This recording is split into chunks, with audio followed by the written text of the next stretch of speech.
I really leaned into rebuilding my confidence and becoming that A version of myself again. And when I did that, she was, her father became ill. He was the CEO at the time. He took a step down and she was elevated to CEO and she fired me immediately. Human connections spark ideas, and ideas ignite change. And sometimes magic happens when they all collide.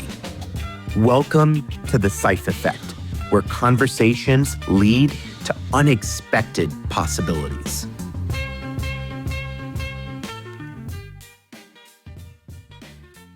What's up, friends? My name is Saif Effect, and welcome to the Saif Effect podcast. I'm excited that today we're filming our second episode ever. What's going on, Nabs? What's going on, Dad? Why are you wearing the UM jersey? What's the deal? Did you go to the game? You have a story here? So, as you know, we tried to go to the game on Saturday, and we were on the Bright Line. And for those of you who don't know, you can actually pull it up. There was a Bright Line crash, and our train hit a fire truck. Very grateful that we made it out alive. So, unfortunately, we did not get to go to the game, but grateful that we got out okay. It's kind of a crazy thing being on a train that crashes, and it was just right. It was between Christmas and New Year's to experience something like that. And it reminded me about how much we have to all give thanks for and have gratitude every single day of our lives. And, it's an interesting segue because today on the pod, Saif Effect, we're actually having somebody who embodies that spirit of gratitude and also taking that gratitude and turning it into something even much more powerful through confidence. And that's my friend, Heather Monahan. So I'm about to kick it off with her. Thank you for always being here as part of my warm-up, Nabs. Got you, Dad. Let's jump right into it. Let's do it.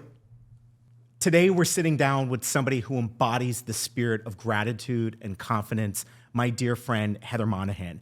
Heather is a force of nature, and you're going to hear that through our conversation today. She's been everywhere from the Steve Harvey Show to the Wall Street Journal.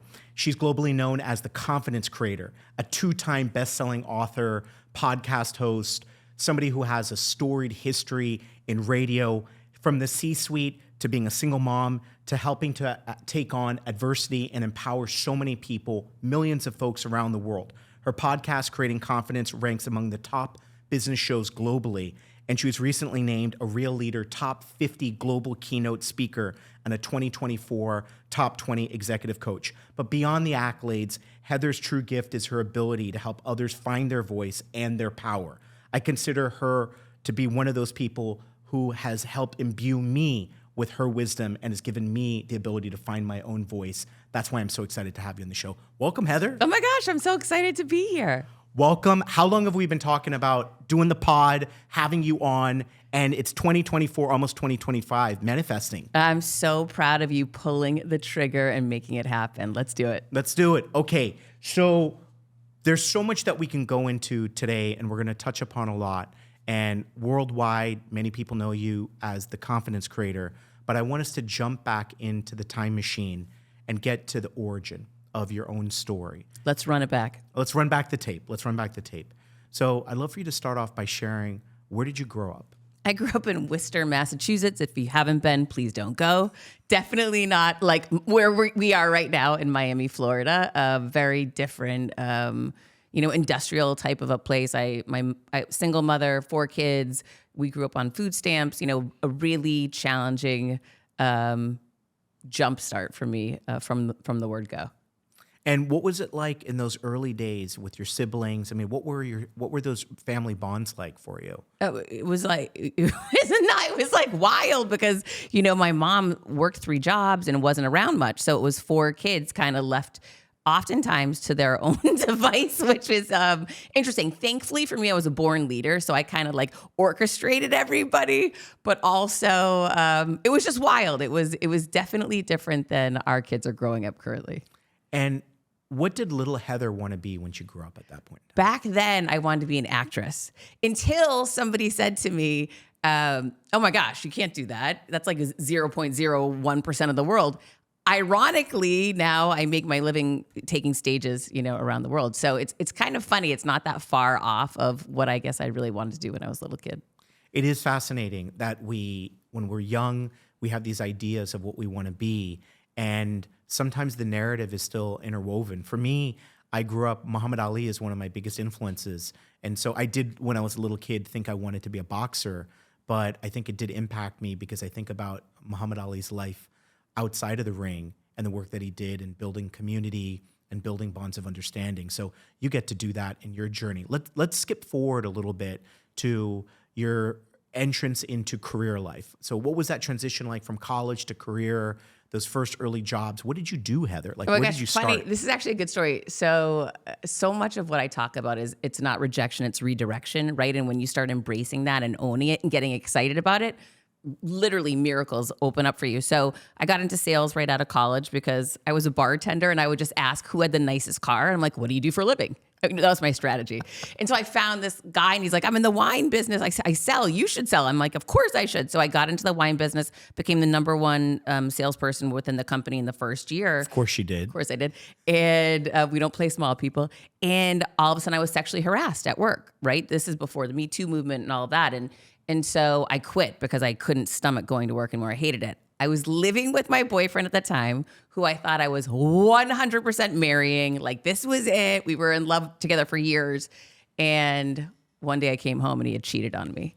And at that point, I had just started working in the radio business. I went to work, a disaster, wearing my heart on my sleeve. I have no poker face. And my boss said to me, what happened to my number one salesperson? What's wrong with you? And I said, oh my gosh, I just got cheated on. I don't know what I'm going to do with my life. And he said, do you want to jump on a plane and never come back here? I said, sure. And so because of that rejection, which was really redirection, I got on a plane and became a partner with my previous boss. He said, I'll make you my partner and equity partner. I'll put the financing in. We're going to buy a company together. I'm going to drop you off. You're going to go run the company. Your job is to accelerate revenue, and we'll sell it as fast as you can deliver. And, you're going to make millions of dollars. I said, okay, great, let's do it. Where are we going? He said, I can't tell you that. So we got on a plane together and he dropped me off in Saginaw, Michigan, which they used to call me LA because I have a full set of teeth. And I was 24 or 25 years old. He dropped me off. I took over that company and we bought it for $25 million. We sold it for $55 million in under 3 years and just drove revenues really, really quickly and got out of Dodge quick. So you were in Michigan, and at this early age, having been part of a pretty big exit, what did you do next? I mean, what does somebody that young, because I know your work ethic, for my friends who are listening in on the podcast, Heather is the hardest working person you will ever meet. I mean, she grinds. We've traveled to conferences, both here as well as overseas, and at 6 a.m. in the morning, she is amped up and ready to go. But she's also amped up and ready to go if it's 10 o'clock and you're at a business dinner and it's a networking event. And you're leaving me at a happy hour in Saudi Arabia by myself. That's right. Yeah, let's That's get into right. that. That's right. Yeah, we're gonna have to definitely get into that. So, what did you do after that exit? I mean, where does a young person go after going through a roller coaster experience like that? Well, they put a non-compete, non-solicit on me. They wanted to force me to stay at that company, which I was never going to stay, right? I was just there for the exit. So I went to my partner and I said, what do I do now? I can't work for you anymore. I was so young. I didn't want to start my own company. I didn't even have grand thoughts of things like that. I didn't know. It was corporate America was all I ever knew. And so I said to him, what do I do? And he still to this day is one of my greatest mentors. And he said, well, if you can't work for me, which you can't, go work for my buddy, a much bigger company, headquartered in Naples, Florida, and take over that company. I said, okay. So I flew down to Naples, Florida. I interviewed to take over the company. And they said, well, we have this really small position open. And he said, just do it. Like, it's all about who you work for and not, the role. So I took a huge step back financially, title-wise, everything to get in. And it ended up being a good decision. I turned that marketplace around in a couple of months and we became the number one performer in the country. And then I went and asked the president of the company to meet me for lunch. And I said, listen, here's the thing. I'm super bored. I already fixed this thing. Now I need to take the company over. And he said, well, that opportunity doesn't exist. Appreciate you. Go back to work and keep doing the great job you're doing. So I started dialing for dollars, found another much bigger job in Boston. And I said, I need to meet you again because anytime you want something, you have to go face to face. Too often people text and email and it's easy to say, no to anyone in those arenas. So I sat down across from him at lunch again. And I said, have you thought about my idea of making me the VP of the company? And he said, no, I actually haven't. I said, great. Well, then this is my resignation. And he said, hang on. And he walked out of the restaurant, came back 5 minutes later and said, I'd like to offer you the newly created VP position of the company. I said, well, where did you just go? And he said, I just went to call my dad, the CEO, because I couldn't make that decision on my own. And it taught me this great lesson that always qualify. Never take a no from someone who can't give you a yes, ever, right? That's an epic fail. And qualify decision makers on the front end. And so I essentially took over sales for the company. It was a national company. And, in under a couple of years, we exploded that company and did really well. I was named one of the most influential women in radio and blah, blah, blah, blah. And over a 14-year run, became the chief revenue officer of that company. What was it like working in an industry like radio as a woman? So radio sounds so antiquated now. It's funny. Well, at the time it was, we had like Justin Timberlake coming into our private events, Taylor Swift singing for us at private events. Like we were it. It was a big deal back then. However, I think I was one of, maybe 3 C-suite female executives in that industry. Was male dominated, older white male business. And so I stuck out like a sore thumb, and a lot of sexual harassment, a lot of bullying, a lot of people assuming you slept your way to the top, just this old kind of, I don't even know what it hopefully it doesn't exist as much anymore, but it was, not ideal. But like anything, you also know, I was aware that the fact that I was different, the fact that I was a woman gave me an edge because I wasn't like everybody else. So as much as it could be hard at times because you weren't treated very well, you could use that to your advantage as well. How did that chapter of your life come to an end? I mean, you were there for a long time. Obviously, I know it. I want you to share with everybody who's listening to the Saif Effect. How did that chapter come to an end? A woman leading as chief revenue officer of one of the most consequential radio groups in America. You and I had met a few years before that chapter ended. We were working together. That's right. You and I were working together at City Year, and I was so grateful for that opportunity to serve underneath you. But, during that time, like so many of the great things that we could do was because of access to the radio stations and tapping talent. I have to say this. So Heather, at that point in time, I was executive director of a not-for-profit called City Year, education organization focused on America's high school dropout crisis. And Heather, I said to her, hey, we have a gala coming up and we want to get a performing artist, like a big name. And at that point in time, she gave me 2 names and she said, either one of these artists we can get. And I had a couple of younger people who worked for me. And I said, listen, you all can choose whichever artist you want. So for the first show, they actually chose this one artist over the other one because the second artist, they said, she still performed in malls and she lived up in Broward. And so my team chose Iggy Azalea. It turns out that the person they passed on was Ariana Grande. And that was because of you, right? Which is crazy, right? And then at another point in time, Heather said, Saif, we gotta amp up the gala. Like Iggy was great, but we want to go to another level. And now keep in mind, we're a small not-for-profit. We don't even have a budget to bring in an artist like this. Heather's like, I'll figure it out. Like, we know everything there is to know about these artists. We'll figure out a way to get them in. Don't worry, it'll be my way, our figuring of like how to gift this to you. And so the second artist that you want to bring in for us was Flo Rida. So I just have to say, it was one of the coolest things that ever happened, having that opportunity, but also being able to learn with you at that point in time. And you were one of the most powerful members of our board. But yet you had a lot going on professionally behind the scenes. You were making magic happen for your friends and as someone who cared a lot about social impact in our community, but like something weird was going on the back end, at least in your professional life. What was that? Yeah, for sure. So I was killing it at work. And as you mentioned, like we were just in the right place at the right time. That business, back in that day was a great industry to be in. Again, things change. And for anyone listening right now, pick your head up and look outside of your industry, because I wish I had been thoughtful about that. I just thought like forever it would be great, instead of, forecasting. Maybe I should move into digital media now or do something different. So pick your head up out of your industry and look at trends and don't stay in a declining environment. It's such a buzzkill. Okay, so that's one. Two, because of that, it was a very a negative environment from an industry standpoint because things were starting to fall off a cliff. People didn't know that was happening yet, but some people could start seeing it happen. So within companies, everyone's talking about cuts and everyone's talking about why is revenue down? Well, the industry's down, so every company was down. But that was my job, is I was in charge of revenue. So I had tremendous pressure and heat put on me, as did anyone who had my role in that industry at the time.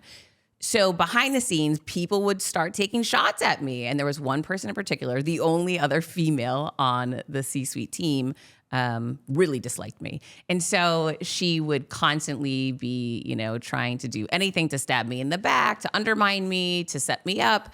And this went on for a while. And I ended up my hair was falling out. I couldn't sleep at night. It was really wearing on me. And instead of addressing her, directly and standing up for myself, I kind of became a B-rate version of myself. In the end, I ended up saying okay, enough's enough. I'm going to start standing up for myself, which I'm super proud of that I did. I really leaned into rebuilding my confidence and becoming that A version of myself again. And when I did that, she was, her father became ill. He was the CEO at the time.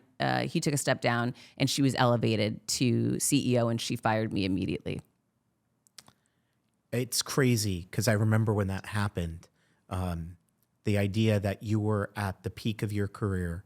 And for all of us who knew you both as colleagues and as friends, it was almost a foregone conclusion that that version of Heather was going to become CEO of a major media company. I mean, Heather has, as my 16 and 18-year-old kids who are here would say, she has aura. She has a presence about her.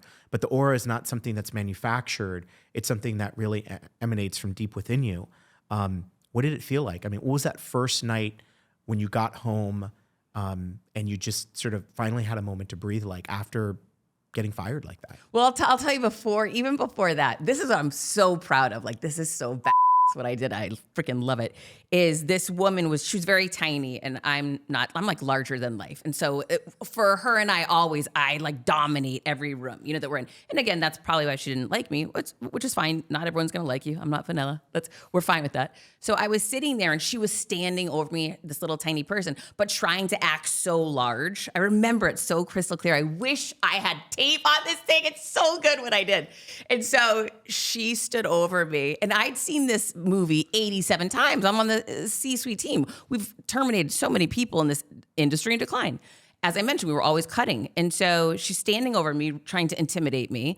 And it wasn't working because I was I can't even believe I'm sitting here right now with this complete train wreck shell of a person, because she was very fake, not very nice. And so that's not my vibe kind of a person. She was the opposite of me. And she's standing there trying to intimidate me. And she says, you know what? I am CEO now, and I no longer have a need for a chief revenue officer. By the way, the stock was trading in the teens at that point in time. Now it's a penny stock, so apparently she was wrong. So we're just going to footnote that. But she says, so I don't really need a chief revenue officer anymore, so I'm eliminating this position, which is a tactic in order to fire somebody without having to say you fired them. And she said, so you can either sign this memo, and she passed one memo to me that said, Heather Monahan's been fired, or you can sign this one. And it was this love letter of how amazing Heather Monahan's career has been and how we love her. And she's moving on to do something new and exciting, and we're so excited for her. And with that beautiful memo comes this big check, a parting gift, right? To basically silence yourself. And you sign a gag agreement that says you will never speak about the company again, or anything that you've learned while you were employed there. And I remember looking at both of the memos, and in those moments, it's game time. You can't say I'd like an hour to mull this over. You make a decision then, or you're out. And so I remember looking at both memos and looking back at her, and her giant grin. That was it. I was no, not today. And so I looked back, but mind you, I'm a single mother. I have a very expensive life, right? But it never even. In that moment in time, so wild, I never thought about money. I didn't think about any of that. I just thought about, oh, no, this lady is trying to play me right now. You're trying to bully me? Better luck. So I looked at the two memos. I'm you know what? I didn't write either one of these memos. I'm not signing either one of them. And if you have nothing else to say, I'll be on my way. And I stood up with all the grace and class in the world, and suddenly I'm standing, so I'm way taller than her, right? So it's now I'm intimidating her. I sucked all of the power out of that room. I put a big smile on, and I walked out. And that was the last time I ever walked out of that building. And I'd been there, for 14 years. And I was so proud of myself. Like it was such a role reversal. If anyone's ever intimidated, you can change the dynamic literally in 30 seconds by having grace and class and believing in yourself. And listen, it was not easy. Like I got downstairs, I got into my car, and I had a nervous breakdown. I started like, where am I going to, because I have a non-compete, I have a non-solicit. I had to leave the industry I was an expert in for 25 years and I knew that as I got into my car, but I was just so proud of myself not getting bullied by this little tiny jerk that I was like, I had to do it, but now what do I do? And I cried the whole ride home back to Miami from Naples, which was 3 hours. And I got home, I went under a weighted blanket. I'd love to tell a story. I'm like, I drank a bottle of Chardonnay, not a glass. And I told everyone in my life, do not bother me. Like, leave me alone. I need to think. And, I asked for what I needed. Like, I have a small child at the time. I think he was like 10. I don't even know how old he was at the time. And I'm like, no, like, call your dad. I don't know, like, figure it out right now. I need to like get my head right. And then I remember 24 hours later, I hadn't heard from anybody. And I'm like, this is the craziest thing ever. I've been in this industry for over 20 years and I'm a really nice person and no one's reached out. Not a single, not one person. Wow. And so I realized, wait a minute, she didn't tell anybody what she did. And so luckily I had started building a personal brand a year prior. And so I had I had maybe 4,000 people following me on LinkedIn, and which is so funny. And so I posted, I have just been fired. If I've ever done anything to help you, I need to hear from you now. And I just posted that. I posted on Facebook, Instagram, and LinkedIn, but LinkedIn was my biggest following. That post went viral.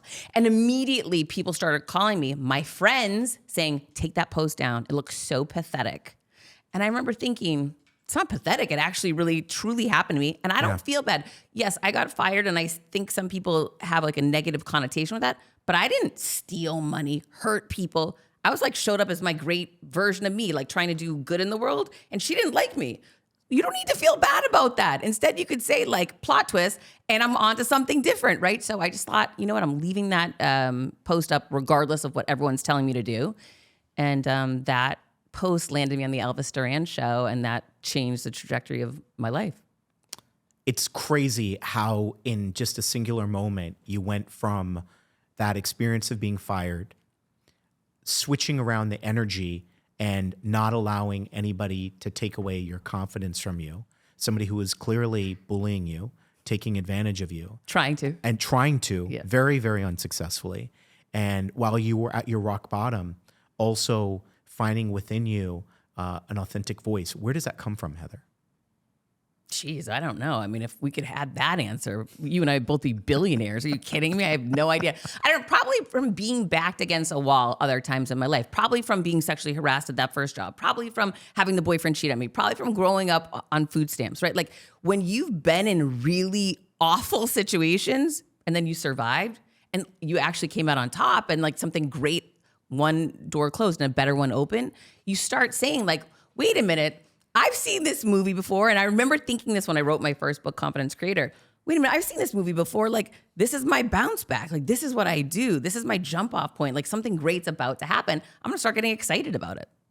So you mentioned your book, and this part's very funny. And I have to say, so Heather is not the type of person that she's got a form of intelligence that is extraordinary, but it's not the type of person that you automatically default to. I have friends, as you know, who are in academia that have written 20 books. Heather's not the type of person that you naturally think about oh yeah. She's definitely writing a book. She's gonna write a book, right? So you have the best story about how did you, Heather, learn to write a book? What did you do? I Googled it. I just Googled it.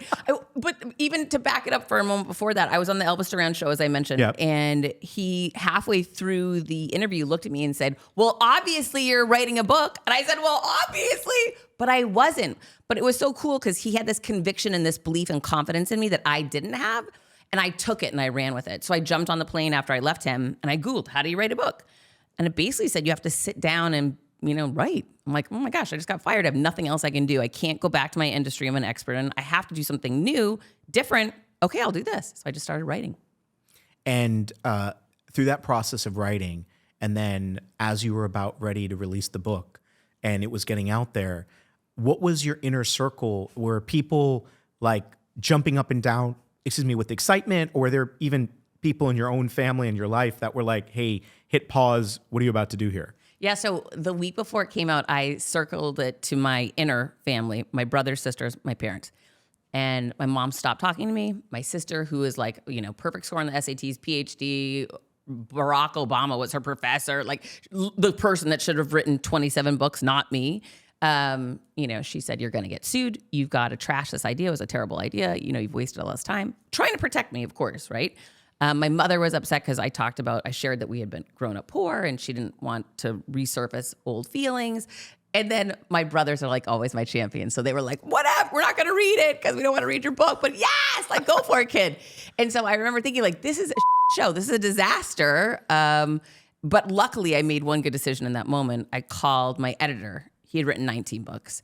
And I said, Ryan, listen, we're not going to be able to move this thing forward. He's like, it's already forward. Like, it's already uploaded. It launches in a couple days. I said, no. And I told him what happened. And he said, listen, do you think anyone's ever said to me that I shouldn't write one of my books? I said, I don't know. And he said, Heather, yes, of course. People are always going to tell you what you should do and shouldn't do. He said, did I listen? No. How many books do I have? I said, 19. He said, how many does your family, how many have they written? I said, 0. And he's like, who should you take advice from in this instance? I said, it was obvious. Never take advice or direction from someone who hasn't been where you want to go. So I said, you know what? You've written 19 books. I've written none. My family's written none. I'm taking direction from you. And thankfully I did, because the first week my book came out, it trumped Donald Trump for #1 on the business biography list on Amazon. Unbelievable. It was wild. Yeah. I mean, I remember when that happened. Obviously, I'm in your circle of friends when it was right before it was about to drop. And all of us, we went on, we purchased, we were there. And I remember it was like not even a week and a half later, you sent a note to all of us to say, I've actually flipped Trump on the list. That was crazy. And it was crazy. But I think it also speaks to you were capturing the voice of millions of people. And I just want to say something that, to get a little bit more on the human connection, which the Saif Effect is all about that. What you went through with that experience of being fired, really having somebody attempt to take your dignity away from you, you brought something really powerful, not only to the world, but also to your friends. You've said it a few times on our podcast, which is this idea that it's not rejection, it's redirection. I went through an experience a number of years ago, a couple of years after you experienced that. So this is about 5-6 years ago. And I was so bummed. I was going up for an opportunity that I thought was going to be it. And I called all my friends, my family, and I didn't even make it past the first round in the interview. And you were one of the first people that I called. And you told me in that moment, Saif, it's not rejection, it's redirection. And it was like, look at you now, you know that, but you don't know it on the front end. You can always connect the dots looking back. It's so much harder to like have that foresight to say, oh my gosh, maybe this is all working out for me. But you have to step into that faith and that knowing and that belief. And I've lived it now so many times that I get excited when this stuff happens. I'm like, oh my gosh, something so much greater is about to happen. I can't wait to see what it is. And you see it in the world around you, especially people who really embody that spirit. You and I are both parents, and we're going to talk a little bit about that journey of what it's been like for you, and also what an extraordinary young man you've raised with your son. But I see it even in the spirit of my kids, both my daughter Rania, who's now a freshman in college, and my son Nabil, who's a junior in high school. And they're actually here. Rania's executive producer of the show, or showrunner. Her title changes every single week. Nabil gets to be my sidekick, getting me comfortable before I get to bring out my great friends and guests like you. But I've seen that. My son has something that he talks a lot about. He went through a major health transformation in an almost David Goggins-like way. And he's a nationally ranked debater. And he always says to me, Dad, when you go through something like that, he said, winners lose more than losers do. Totally. And that it's just, there's no better way to understand what that's like. And you went through so much. And so at that exact moment, let's jump right back to it. So now you've got a book. It's top of the charts. You are even above Donald Trump in the list as far as book sales for that category. What did you then launch into? I mean, what did you at that moment do? Because you were non-competed out of the industry that you'd known for 25 years, and you had to start anew. What did you do? I Googled how do you sell books, and it said speak. And you and I had been speaking for so long, but I never knew it was a business, right? So I just thought, okay, I'll start calling companies to speak for companies for free to sell books. So I kind of fell into my speaking career because I didn't realize it was a business. I didn't know it was a multi-billion-dollar business. And then one day I cold called a company and I said, hey, I'll come in and speak, on the topic of leadership or confidence in the workplace, whatever it was. And they said, okay, great. What's your speaker fee? And I said, one moment, please. And I Googled speaker fee, and Gary Vee showed up, and he was getting $350K for a 60-minute at the time. And this is in 2018. And I was like, what? Pause. Okay, forget the book sales. I'm leaning into speaking. And so I went all in on speaking. I gave my TED Talk. My speaking business exploded. And then COVID hit. And then it was like, boom, reset again, on to the next one.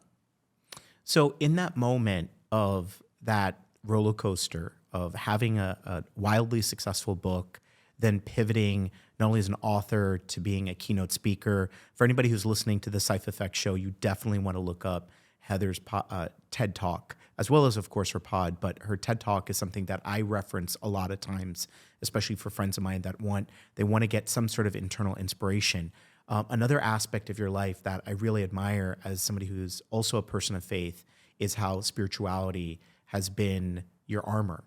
If you're comfortable, would you talk a little bit about that? Because sometimes there are people who you see it that they're sort of public personalities, and then they might sort of might drop a quote of the Proverbs, or if you're Muslim, they might wind up dropping a quote from the Quran. But then you don't actually see them embody that in your life.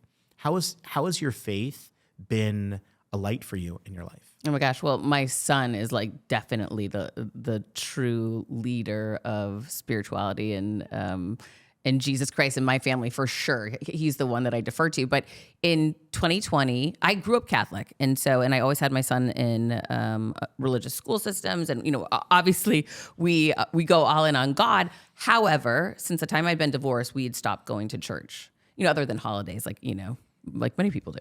And so 2020 pandemic hit, he lost sports. He was alone, as all kids were, doing internet school, and it was just a nightmare, and it was just hard. And his dog drowned, and he became somewhat depressed and had to, start therapy. And it was awful. It was a really awful time in our life. I know a lot of people are like, oh my God, I love COVID. I'm like, ooh, not me, not so much. Yeah. So it wasn't a good time. And he walked out of his room one day and said to me, we need to become closer to God. And when he said that, I ran to my phone. One of my friends is very religious. And I text, what the F do I do? And he's like, go to VU Church right now. And I'm like, done. And I grabbed my kid and we went to VU Church, Rich Wilkerson Jr.'s church, which was incredible.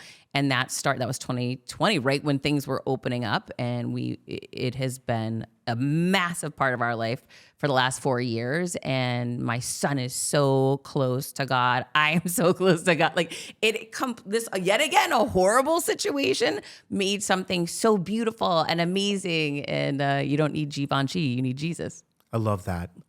There's something about the bond of spirituality between parents and kids that it's a beautiful thing. In my own family, during the month of Ramadan, which is the Muslim month of fasting, which is coming up in like about 70 days, right, Nabs? Right? You're getting ready for Ramadan. I'm observant, but Ramadan has taken on a whole other meaning for me and my family. The opportunity to really recommit ourselves through prayer, through fast, through meditation. And, it's not, it's going to be a challenge. And something you told me about your son that and our boys are actually the same age, was that he wrote something on his sneakers. And could you share that? Yeah. Oh my gosh, that's so funny. Yeah, goes back to City Year Miami. When I shared that was at one of our events. That's so funny. Full circle. When my son was younger, just one morning, like a random, school morning, he had a basketball game and he said, Mom, go get a Sharpie. I need you to write something on my shoes for me. And I said, what am I writing? He said, you can do all things, which is actually a quote from the Bible, through Jesus Christ, you can do all things.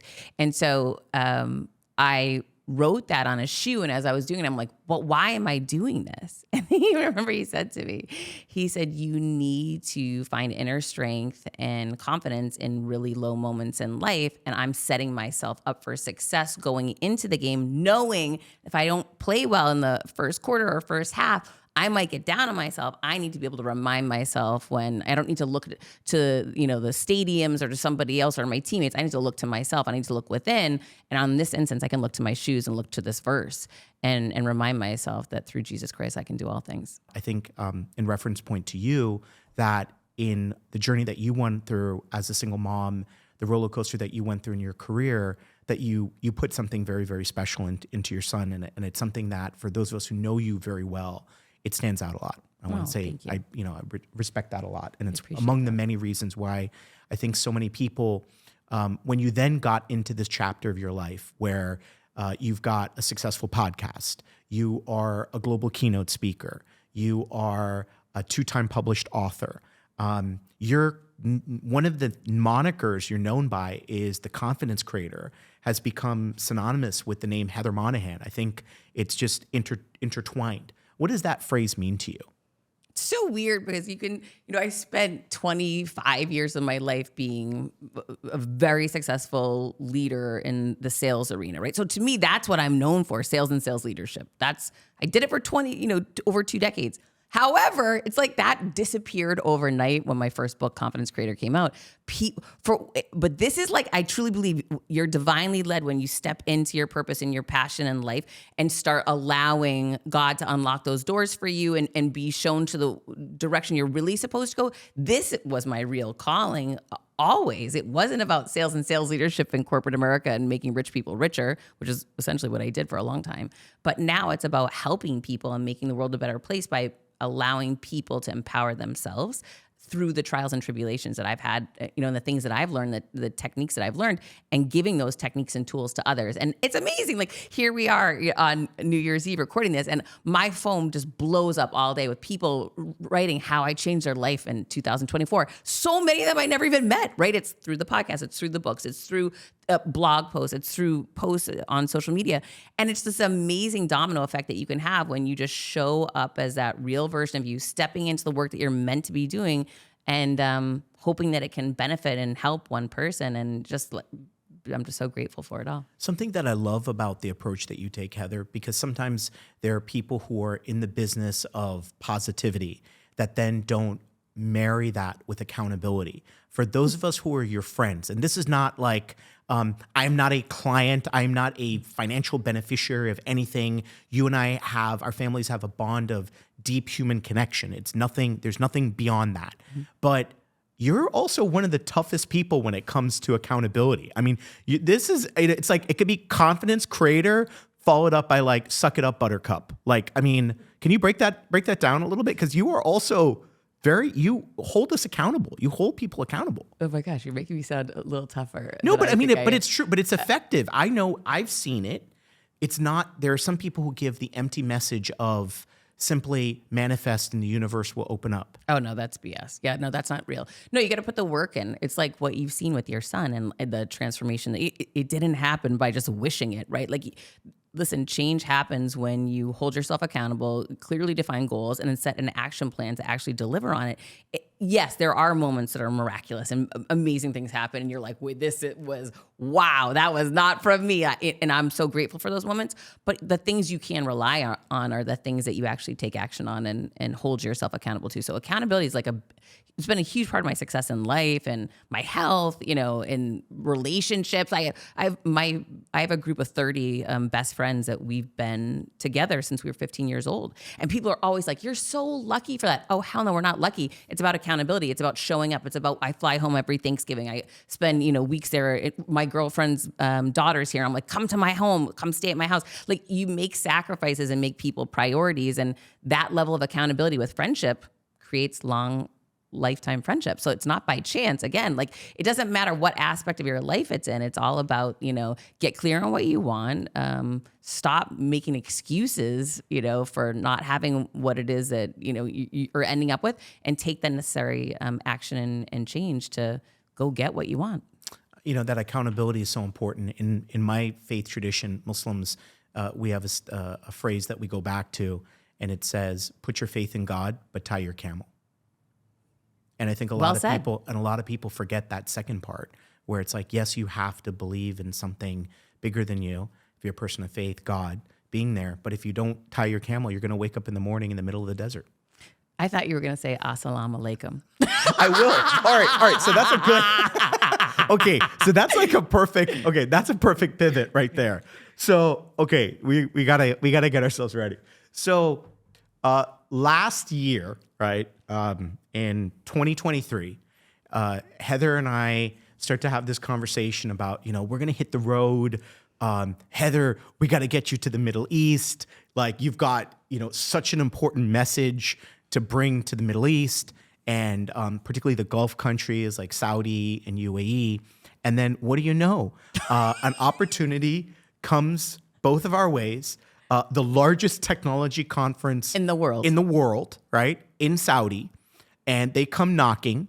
And, Heather's on the big stage, which is like, the opportunity to speak and moderate and do all of these types of things on the main stage at the conference, as well as an investor stage. And then I get invited as well to moderate and host a couple of conversations. So you then were Heather, on the main stage I was too. on the main stage. Yeah, I was on the main stage. And so Heather, then when the invites finally hit, like, what is going to happen to me? Like, do you remember that? Oh, do I remember that? Is that a rhetorical question?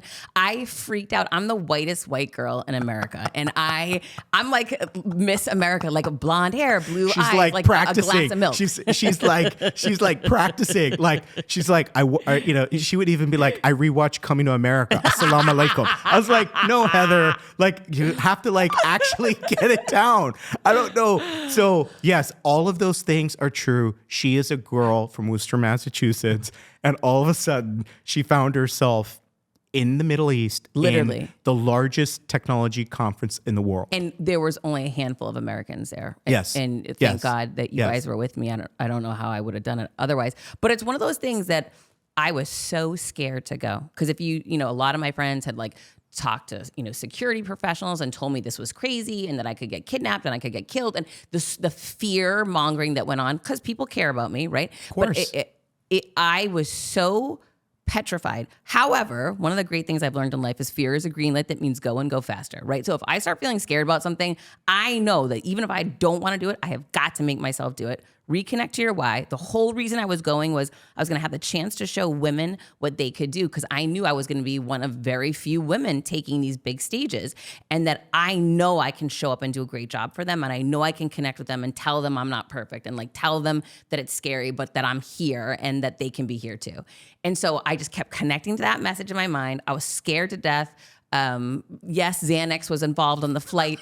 I got myself out there, anticipating the worst and praying for the best. And what I found, which this, is nothing short of a miracle. I got there. I was treated better in Saudi Arabia than I'm treated in the United States. I had my own team, which they were the freaking best people in the world. That's right. They curated this team for me. They all love Tupac, Biggie, Kanye, like all my artists. Like, these guys were like thug life 90s rappers. They knew everywhere. We were in the We're rolling. with them. We're rolling. Imagine it's everywhere. It's 5 a.m. You're in Riyadh. We're leaving the hotel. And you walk in there, and it's like California Love is playing, or something like that. Yes. And we're jamming out, and it takes where the conference location is several hours outside of the city. So for 3 hours, we're like listening to music, we're catching up, we're hyping each other up. The best. And when Heather got to that, I'll call it arena, it wasn't just that you brought the shock and awe, but you left an indelible mark on thousands of people. By day 2, going to the conference site with Heather, it was legitimately like you were showing up with a rock star. And then people would be like, and then the rest of us that were in the team, like, I'm like, hey, by the way, I'm over here. Like, I'm kind of a big deal too, right? But it didn't matter. And then it would be like, I went to the accent, but people would be like, Saif, can you introduce me to your friend Heather? And I would be like, sure. And it would wind up being like the CEO of a massive company. And then you even did like an interview with like 2 women who were princesses. The princess of Saudi And Stephen Bartlett, like it was, they asked me to interview the CEO of TikTok. Remember that whole thing, which you advised me well on. Like it was Team America podcast. Wild. It was just, that was what, I can't wait. Like I'm so hyped to go back. It's so funny. Anytime you do something, the first time it's scary, the second time is so much easier, right? Like we're sitting here, we're just talking about, we're going to be there in a few more weeks. I can't wait. I'm sitting here like, oh my gosh, it's going to be unbelievable versus, a year ago, I was literally petrified. So, it says something that is very special about your personality, because it's one thing to be out there and you're known as the confidence creator and you're helping to infuse that spirit with other people. But I've seen that up close and personal, because as somebody, I've traveled to that region now for the last 25 years. It is not easy if it's the first time that you're entering into a space like that.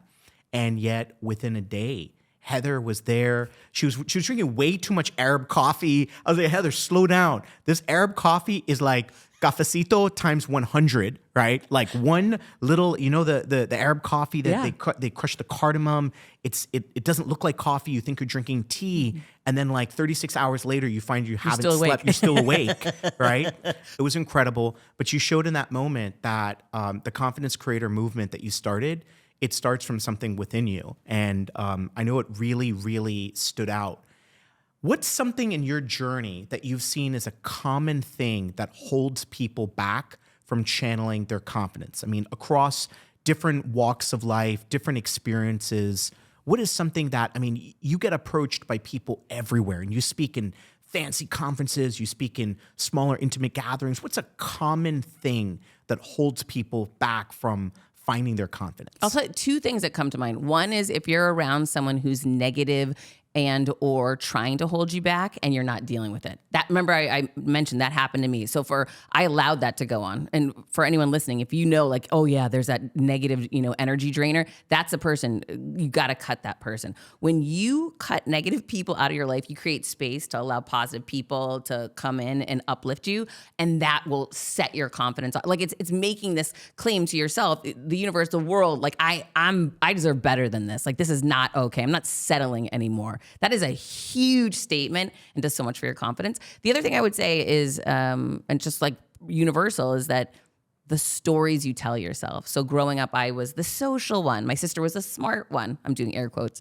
And I let that stick with me for a long time. So I remember I didn't go to Harvard. Ironically, I taught at Harvard, which is so bizarre. I couldn't get in there, but they wanted me to teach. So that's the irony of life, is that, but in order to go in and teach there, I had to drop that label of I'm the social one. You can be social and smart. You don't have to be social or smart, right? And so whatever story you're holding on to from your childhood that no longer serves you, you got to drop that story and rewrite it. Like instead of this or that, this and that. And so that's what I started doing. Yes, my sister's super smart, but I'm pretty smart too, right? And actually, when you pair social talent, EQ, with IQ, boom, like watch out world, right? So I had to start reimagining that not only is that okay, that's incredible. Like be proud of that you're social and smart.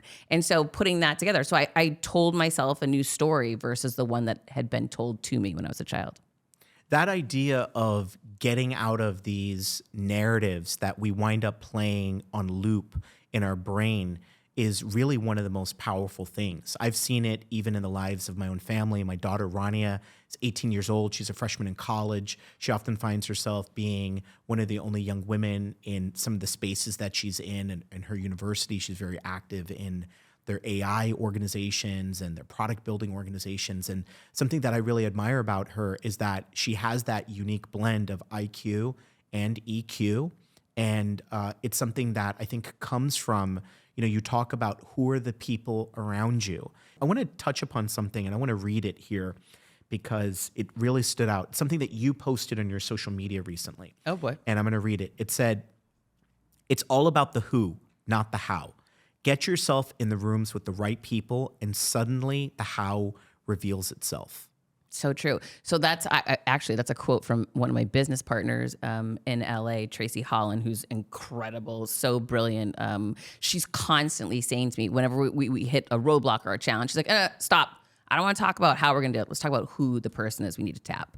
And so that's a new way of thinking for me, because I was always like, Google it, I'll figure it out. But you just waste so much time when you're trying to, go out and build that thing on your own. Often it's a lot easier, to her point, to just find that right person that's already done it, that already knows how to do it, so that you don't have to reimagine the wheel.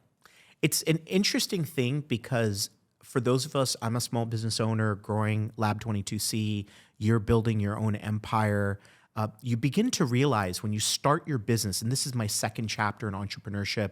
The first chapter, I was mid-20s, had a lot more hair, kind of looked more like Nabil, had that Bollywood effect. Now I have less hair. Oh my God, you have that picture that you showed me. I'm dying right now. Right, you've seen that. Love You've that seen that. picture. I've got it on my wall. I could pull it out right now. Except for it's going to also reveal that I have a George Costanza like wallet. Right, it's a little Seinfeld reference, but. That idea of that mental image that we carry of ourselves, and that idea of the who, is a big deal. And where I was going with this is that entrepreneurs, you realize that they move in packs, that they're not like, obviously there's the one most famous example, and we're seeing it right now, the PayPal mafia. Peter Thiel, Elon Musk, Max Levchin, David Sachs, and sort of the colossal amount of compounding success that they've had. But it's also something that replicates itself in even smaller settings. And, you were sharing with me at a conference that you were speaking at for one of the companies I do work with recently, about this room that you found yourself in, interestingly, and this concept of everybody going around. These are people who've all built, overwhelmingly women, I think it was all women, who've built businesses, hundreds of millions of dollars. And there was this exercise at the beginning about writing a check to yourself. Can you share that? Because I went home, I shared that with my family, I've shared that with my circle, and it's one of the most fascinating things that one of those nuggets that you've imparted. Yeah, it was such a cool exercise. So the company is called Inner Fifth, and it's specifically, it's like a YPO just for female entrepreneurs that are generating a certain amount of wealth. And so again, it's all about getting into a space with like-minded people that are ahead of you, right? So many of those women had sold companies for, 50 million and, hundreds of millions of dollars. One woman was just sold a company for 400 million that we're sitting with. So when you're in an arena like that, people are going to have bigger goals and see things as potentially easier than you or more achievable than you because you haven't done it yet, which is amazing. That's why you have to get in the room with people ahead of you. And so this one woman shared this exercise that she wanted us all to do, which was the Jim Carrey exercise, which is I'm going to write a check to myself, my future self, right? That I'm going to cash one day. And this is his whole story of like, he wrote one for $10 million to himself that he was going to cash from becoming an actor, which he did, many times over.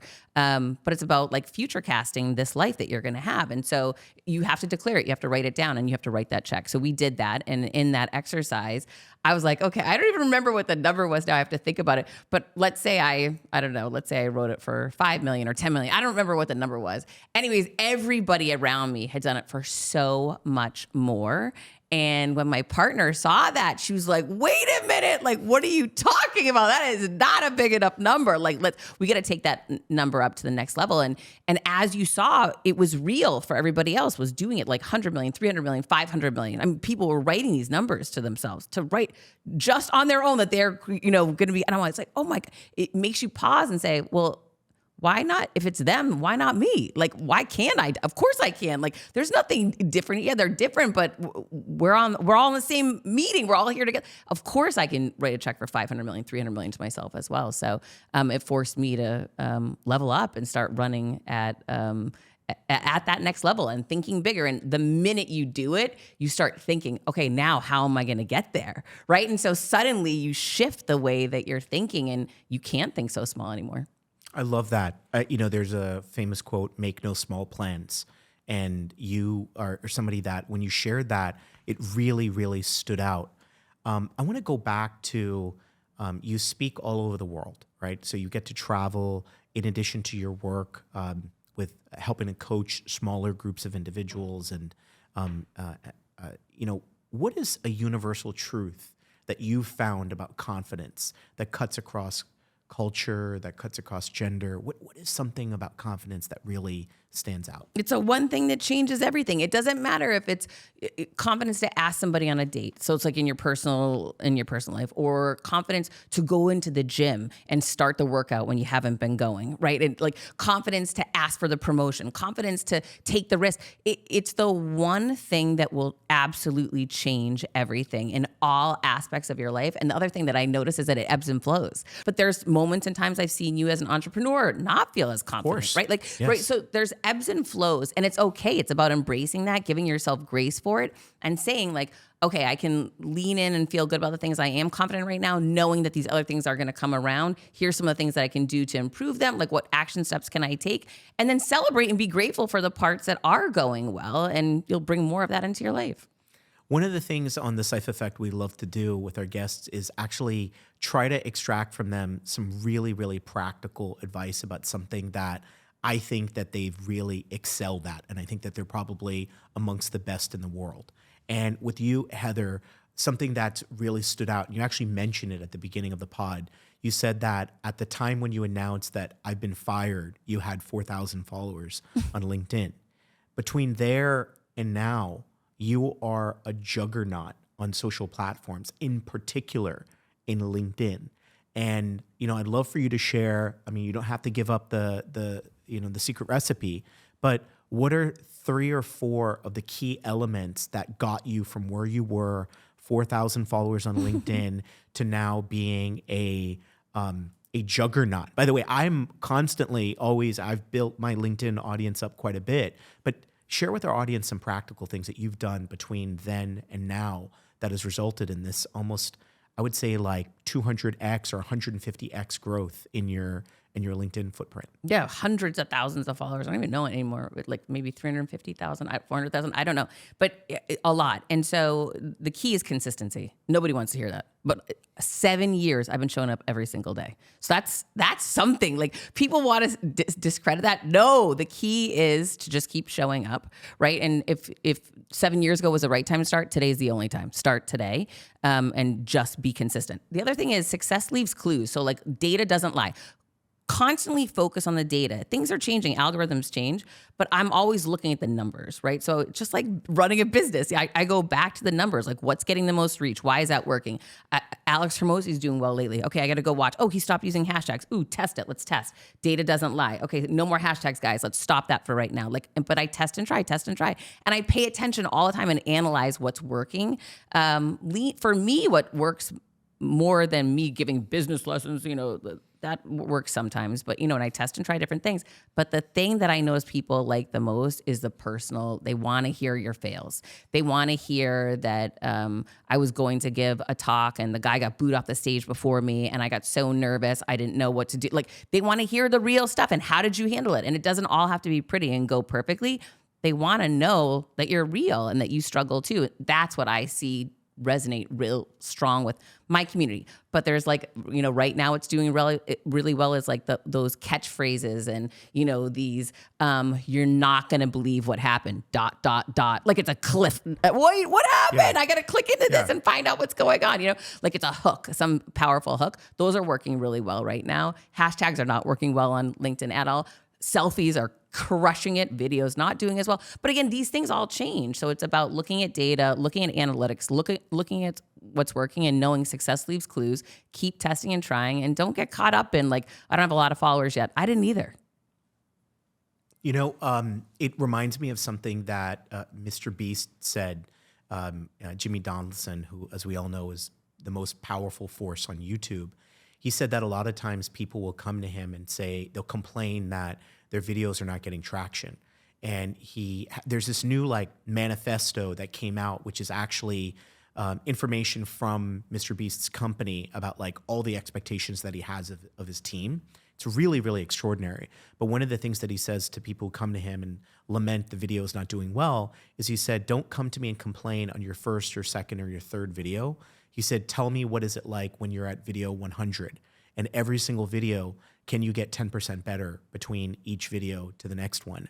And I love that what you said there about success leaves clues, that you can follow it. I've learned a lot just watching how you've built up your footprint and that idea about authenticity. In fact, my kids and I on the drive over here were joking around about something about like how many of these canned like 12 things that I learned from like nobody cares versus stories that we go through of like real adversity and challenge. Like, as you know, I have a penchant for wearing funky suits. And the first crazy suit I ever wore was a Pac-Man suit. And I did it for a tech conference that I helped to host here in Miami. And I remember my colleagues at that time at the place that I work, they laughed at me. They said that I was making a fool of myself, that it was an embarrassment for the place that I worked at. And they really tried to undermine me with the people who are above me in my leadership. Say less. Goodbye to them. Exactly. Goodbye. And it was also an important sign about what decisions and how we should show up for ourselves around the world. And I kind of formulated a thesis around it. And for me, I really believe, and it's a life lesson that I tell myself, I even tell my own children, which is that I take my work very, very seriously, but I don't take myself seriously, because I believe that within that, that's how you unlock the joy in life with those around you. And I think you've seen that, and you've been able to do that. So on the Saif Effect, we have something called the Fuego round, which is a lightning round. We ask a couple of fun, funky questions as we're starting to wrap up. For everybody who's listening in, they don't realize, like, this is New Year's Eve. We're about to close out 2024 together. Your girl's got to get her party on. I know. Let's We could see Rania, my daughter, walked in and she's like, Heather's ready. This is not. Wait till you see the dress tonight. This is not. All right. This is not ready. All right. Get ready. Check the gram later, because this is like, It's gonna be crazy. this is the Fuego round. Heather's about to like take it to a whole nother level of Fuego, because I'm not the one who talks Heather more on the personal stuff, especially in the pod. But that could be a follow-up episode that we That's can a kind whole of. other That's a episode. whole other thing. Okay, Fuego round. Best confidence building ritual. Stop apologizing. Give yourself a 30-day challenge not to apologize. So many women apologize for everything. And when you drop that, your confidence goes up. Movie that's changed your perspective on life. Oh my gosh, Say Anything. Remember when he stood outside? Oh, yes. I love Yes. that. But now Yes. I'm single and because I'm looking for this man to stand outside. Where are you? Who was that? John Cusack? I don't remember who that was. It is John Cusack.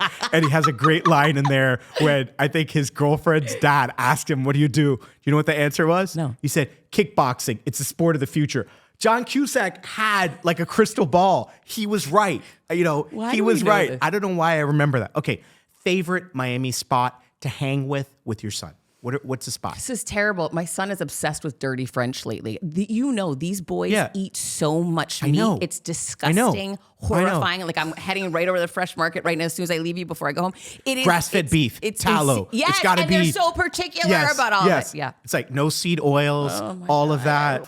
I cooked something the other day, and the first thing my son said to me, "Did you use tallow?" Yeah, yes. Bro. What? What? Yes. Okay.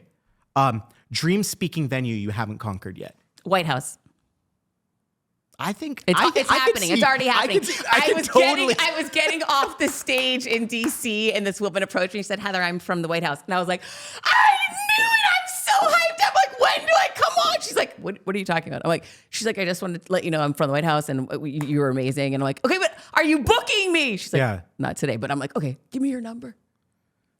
Breadcrumbs. Yes. By the way, if there was ever a moment, the return of President Trump to the White House definitely coming. seals in another version of the world, there would be a lot of commonality of energy right there to be like, okay, DJT, Heather, I see you. We're We coming. got to do it, right? And especially the fact that like you flipped this book on the book list. I mean, he likes that competitive. I don't know that I'm gonna bring energy. that up, but You wouldn't bring that up. probably Okay. not. All right. What is your one word for 2025? Believe. 2024 was faith, and 2025 is believe. I love that. And there's no better way to end our first season of the Saif Effect. It's not the end of the first season, but to end this year than having you on here, Heather. I deeply appreciate you. I'm so grateful that we get to continue to learn and grow together. Our families get to be intertwined with each other and get to see this extraordinary journey. Share with us one final kernel of wisdom for 2025 for everybody else who's out there. Something that you really want people who right now might be weak on confidence. 2024 might have beaten them up really, really badly. in addition to belief? Anything else you want to share? Oh my gosh, you can start over at any point in time, right? Like, and get excited about it. Too often people just step in the fear, get paralyzed in the fear. And believe me, as you know, the Middle East is such a great example of that. Is I was so close to doing that. Surround yourself with the right people, like our friend Iman, who took me out the night before and reminded me, no, I'm from Morocco and you've never been there either and you would love it there too. And like, you're going to love this one too. And surround yourself with people who are champions for you, to stretch you to grow, not to hold you back. Cut the people trying to hold you back and start leaning into the people that push you to get out there and do the scary things. Because the more you do it, the more you can go for, and the more you're going to really step into your true purpose and calling. And it's just such a great example that here we are a few weeks out of the Middle East, and this time I'm like, giddy up, let's go. Where's our team? Tupac, we coming. We're ready. We're ready. So with that, what an incredible conversation with our friend Heather Monahan, from corporate executive to single mom to global confidence creator. Her journey shows us what's possible when you believe in yourself and you lift up others along the way. Her message isn't just about individual success. It's about creating a ripple effect of confidence and empowerment. You can follow Heather on all social platforms at Heather Monahan and learn more about her work at heathermonahan.com. Heather, thank you so much, my friend, for joining us. You the best.